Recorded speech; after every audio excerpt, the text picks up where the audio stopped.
Merced Shakespearefest presents William Shakespeare's The Tempest, a 4-part audio drama directed by Carin Heidelbach and recorded safely and remotely by a cast of talented actors from all across the United States, featuring original music by Goran Norquist. And now, Merced Shakespearefest presents The Tempest.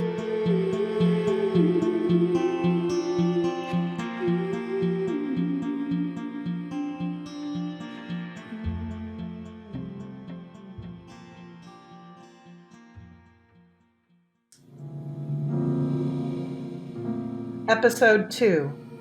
As Sebastian and Antonio speak in whispers to one another in preparation for killing the King Alonso and Lord Gonzalo, Ariel enters quietly and invisibly and speaks and sings into the ear of the sleeping Gonzalo. My mistress through her art foresees the danger that you, her friend, are in, and sends me forth, for else her project dies, to keep them living.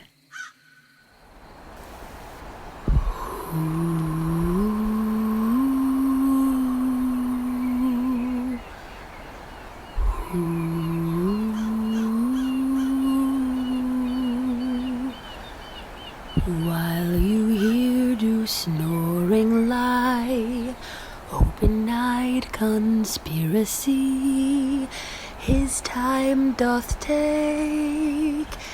If of life you keep a care, shake off slumber and beware. Awake, awake.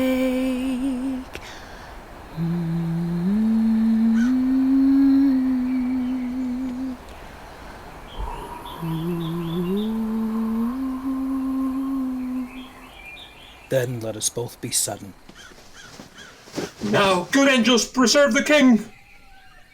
Everyone wakes with Gonzalo's urgent words. Why, how now? Ho, awake! Why are your swords drawn? Wherefore this ghastly looking? What's the matter?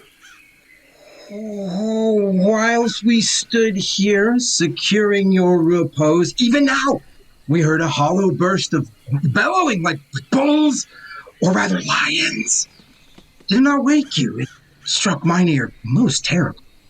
I heard nothing. Oh, 'twas a din to fright a monster's ear, to make an earthquake. Sure, it was the roar of a whole herd of lions. Heard you this, Gonzalo? Upon mine honor, sir, I heard a humming, and a strange one too, which did awake me. I shake you, sir, and cried. As mine eyes opened, I saw their weapons drawn. There was a noise, that's verily. 'Tis best we stand upon our guard, or that we quit this place. Let's draw our weapons. Lead off this ground, and let's make further search for my poor Ferdinand.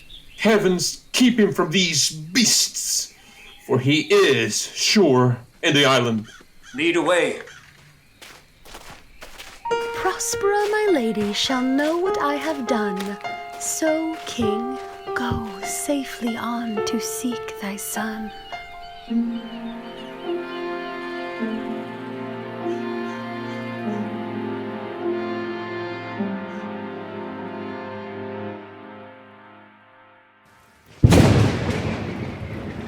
Act 2, Scene 2. On another part of the island, Caliban enters with a bundle of wood. As he works, a storm brews and he laments Prospera's treatment of him. All the infections that the sun sucks up from bogs, fens, flats on Prospera fall and make her by inchmail a disease. Her spirits hear me, and yet I needs must curse. But they'll nor pinch, fright me with urchin shows, pitch me in the mire, nor lead me like a firebrand in the dark out of my way, unless she bid 'em. But for every trifle are they set upon me. Sometimes am I all wound with adders, who with cloven tongues do hiss me into madness. As Caliban works and curses his fate, Trinculo, the king's jester, who was washed ashore from the shipwreck, wanders into Caliban's part of the island. Caliban tries to hide under his cloak.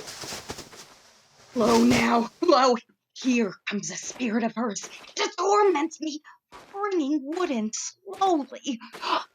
I'll fall flat. Chance she will not see me.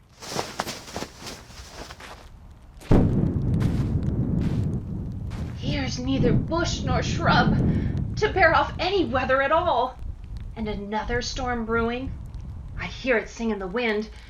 Yon same black cloud, yon huge one, looks like a foul bombard that would shed his liquor.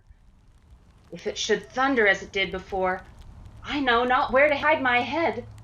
Yon same cloud cannot choose but fall by pailfuls.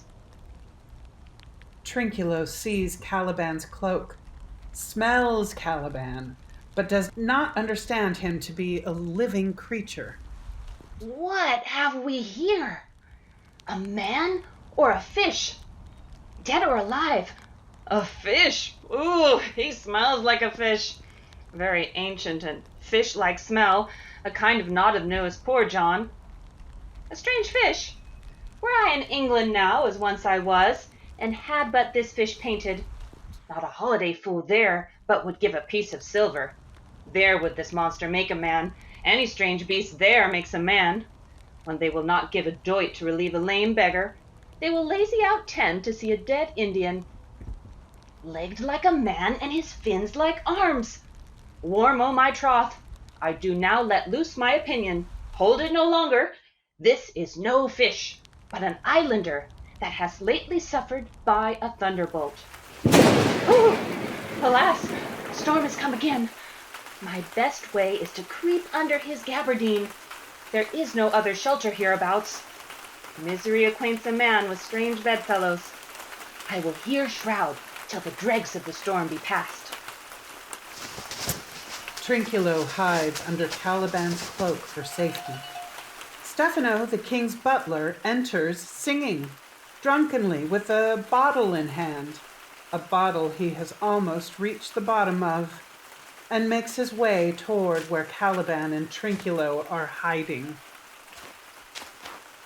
I shall no more to sea, here shall I die ashore. This is a very scurvy tune to sing at a man's funeral. Well, I'll drink for my comfort. The master, the swabber, the boatswain and I, the gunner and his mate, loved Momek and Barian and Marjorie, but none of us cared for Kate. For she had a tongue with a tang, would cry to a sailor, go hang. She loved not the savour of tar of no pitch, yet a tailor might scratch her where she did itch. Then to sea boys and let her go hang. This is a scurvy tune too, but I'll drink for my comfort.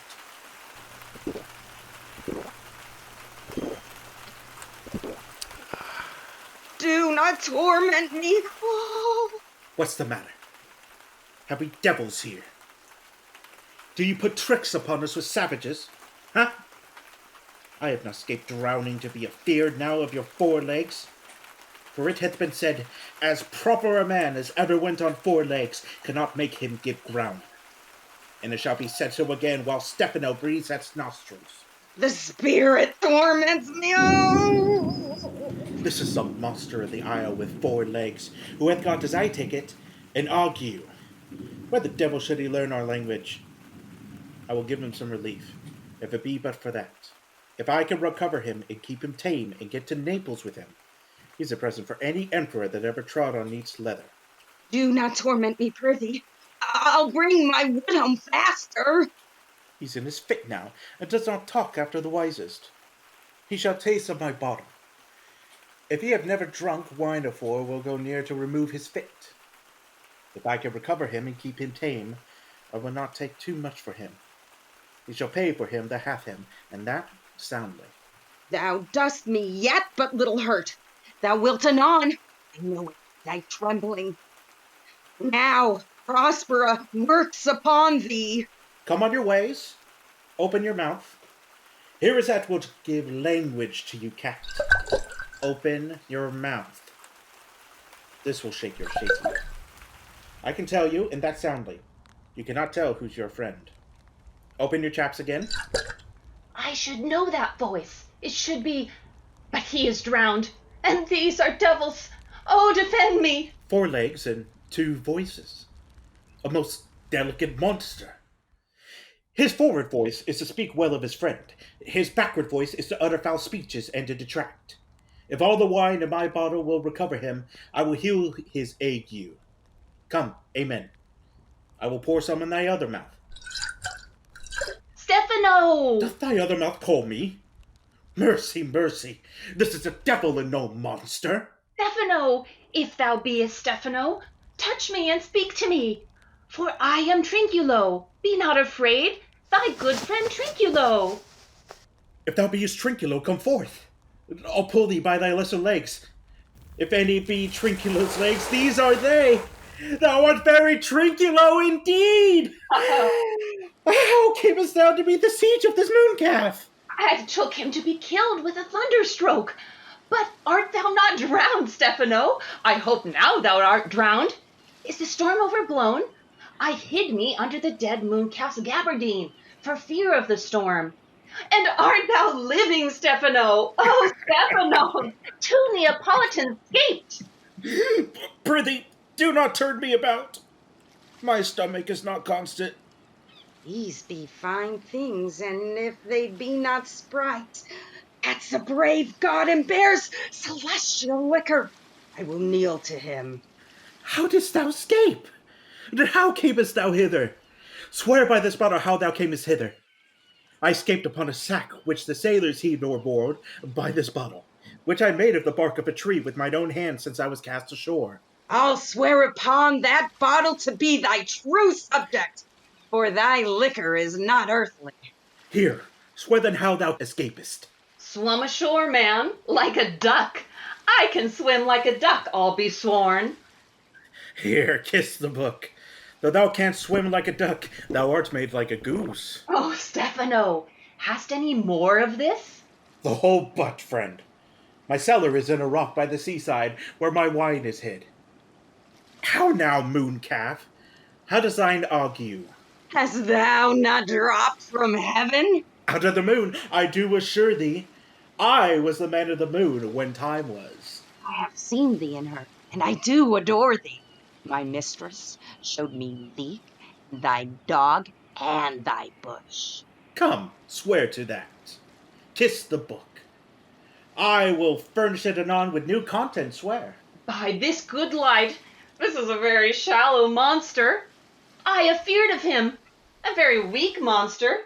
The man in the moon, a most poor, credulous monster. Well drawn, monster, in good sooth.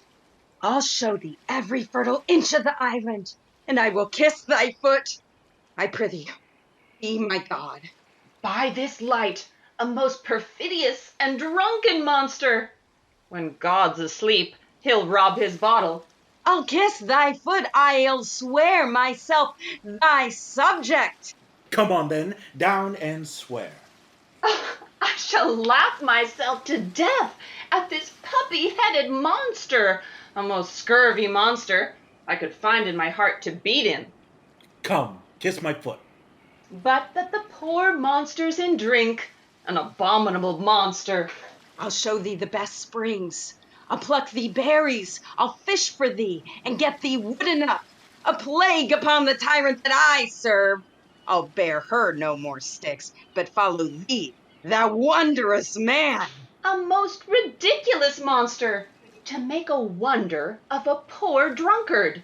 Let me bring thee where crabs grow, and I with my long nails will dig thee picnuts. I'll bring thee to clustering filberts, and sometimes I'll get the young scammels from the rock. Wilt thou go with me? I prithee now, lead the way without any more talking. Trinculo, the king, and all our company else being drowned, we will inherit here. Here, bear my bottle, Trinculo. We'll fill it by and by again. Farewell, master, farewell, farewell. A howling monster, a drunken monster. No more dams I'll make for fish, nor fetch and firing, not requiring nor scrape, trench, nor wash fish. Ban, ban, cackle up, ban. Has a new master, get a new man. Freedom, heyday, heyday, freedom, freedom, heyday, freedom. Oh, brave No right monster, answer. lead the Forget way! cross-section firing at Rick Warner, straight tragedy. Ban, ban, cackle up, man. Has a new master, get a new man. Freedom, heyday, heyday, freedom, freedom, heyday.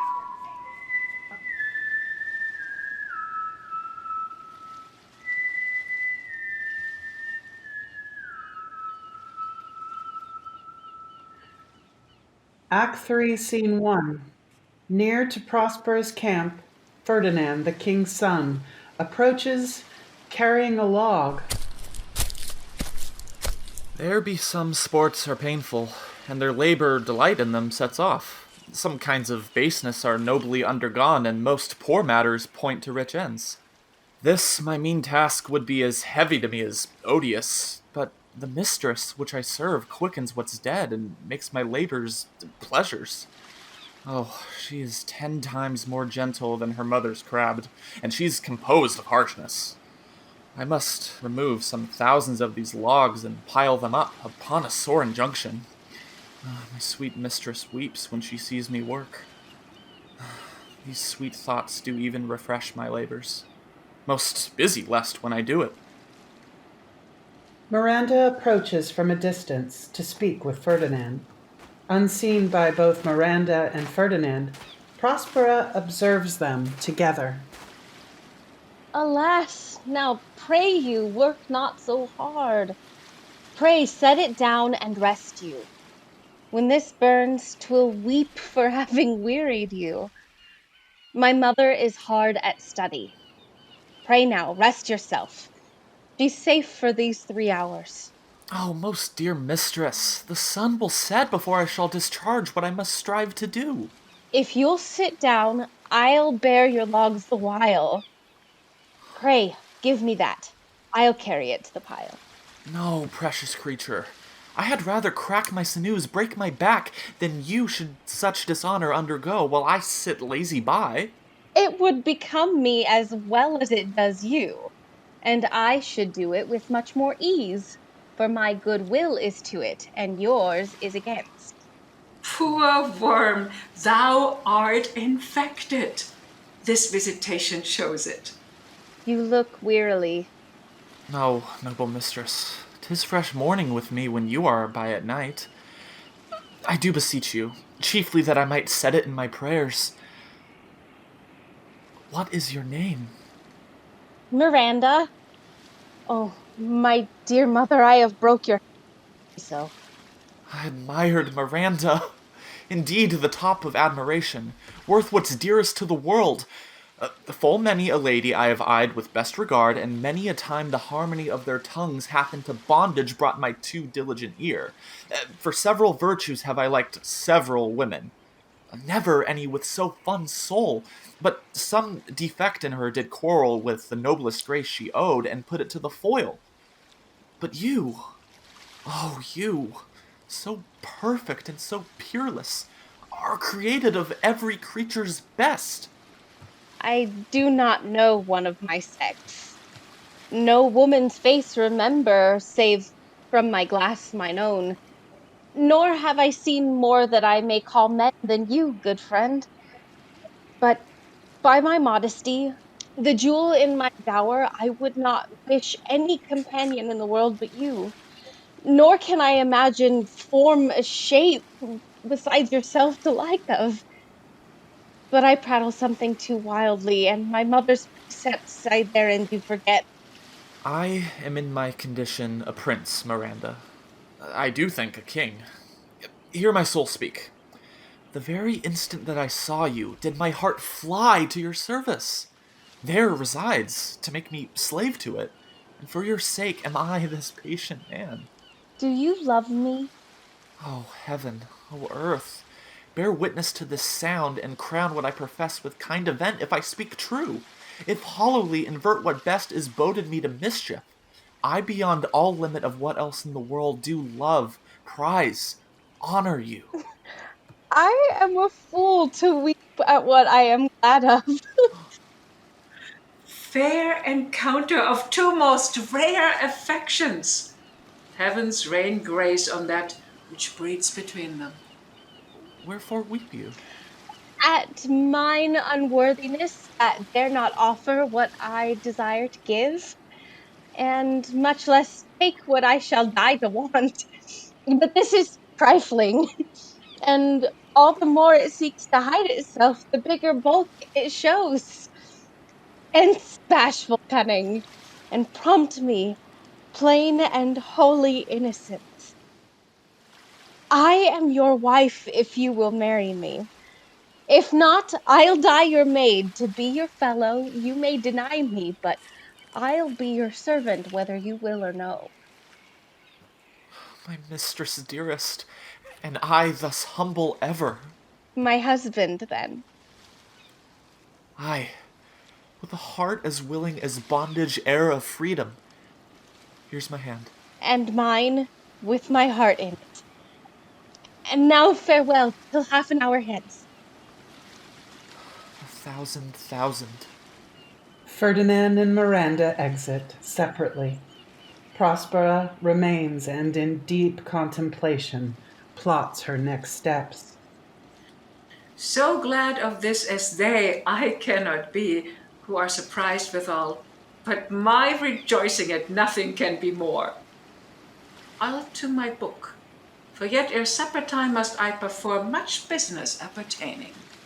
Prospera hurriedly leaves to find her book of enchantments. End episode 2.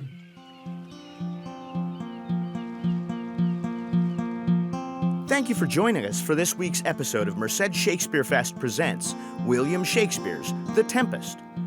This week's episode featured Heike Hambley as Prospera, Rachel Battisti as Miranda, Krista Joy Serba as Ariel, Tracy Sprague as Caliban, Kyle Holman as Ferdinand, Travis Blansett as Stefano, Briston Jones as Trinculo, David Hambley as Alonso, Harker Hale as Sebastian, Sean Overton as Antonio, Alejandro Gutierrez as Gonzalo, and Carin Heidelbach as the narrator.